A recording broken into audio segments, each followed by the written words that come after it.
My boss fired me, so I took his master's and PhD title. I had a rich boss once that was only rich because of the wealth from his grandparents. The guy was a complete and utter moron. He made nonsensical financial decisions and burned through hundreds of thousands of dollars in completely avoidable mistake. But because he had money from his ancestors, he just shrugged off those losses and continued. He had also only but the faintest idea about his company or how to lead or keep employees.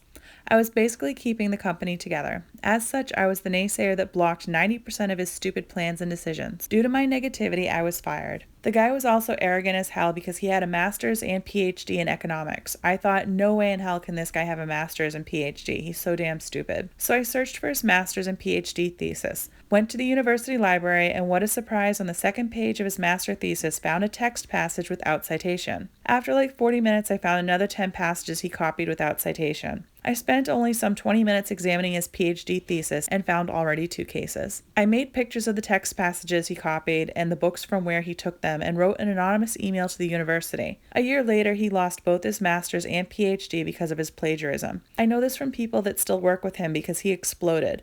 The university just thanked me but told me that they can't provide further info due to data protection. So either he had a ghostwriter write it for him who didn't care, or he just copied and thought he would never be caught. He wrote both in the 80s. Chances are many master's and PhD theses from these times are plagiarized because there was less possibilities to check. After all, imagine it's 1985 and you are at the University of Chicago, and during a trip to Miami, you visit the library and write off a thesis there. If you change the title, there's almost zero chance that you will ever be caught. So if you have stupid bosses or people around you with a degree that are older and did you wrong, it might be worth your time to check their thesis.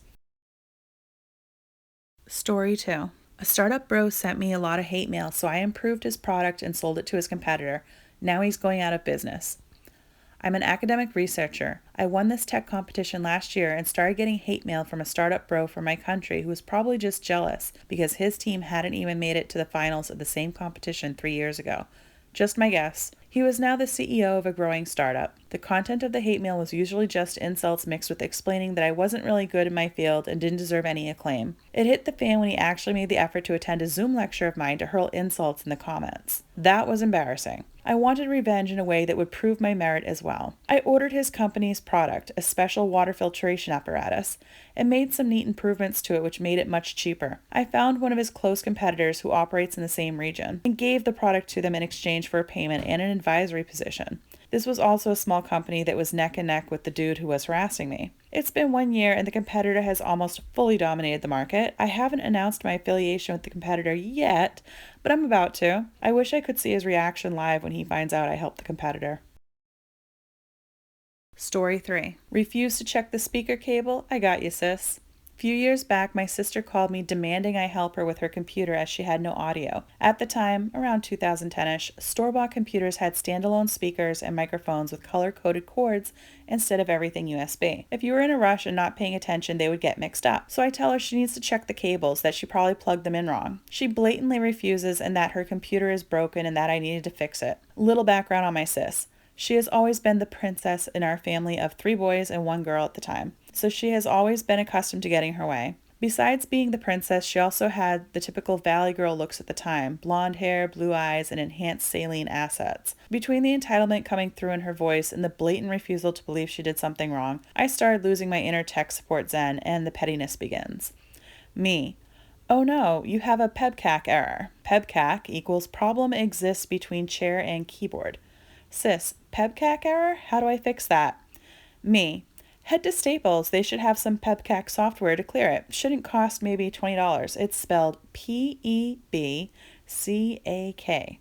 Sis. PEBCAK? Okay, thanks. Click. Little more background. At the time, she was dating a rather large, buff police officer. I'm around 6 feet, 170, and felt like Gumby next to this dude. Next came the phone call a day later. I see her name pop up on the caller ID and my eyes got big. Me. Hello? Sis, you are such an a-hole. She then goes into detail on how her and her boyfriend's trip to Staples went. She couldn't find the software on the shelf, for obvious reasons. Went to the tech help desk. First tech had no clue and couldn't find anything searching the Staples site. Called over second tech who didn't know what it was either. So together they search the internet and find and subsequently read out loud PEBKAC equals problem exists between sharing keyboard. Cue red face and complete embarrassment. Sis, so are you going to help me with my computer now, you jerk? That night I went over to her place and made her watch me as I slid out her computer from the desk and swapped the cords to match the colors. Cue milder redder face.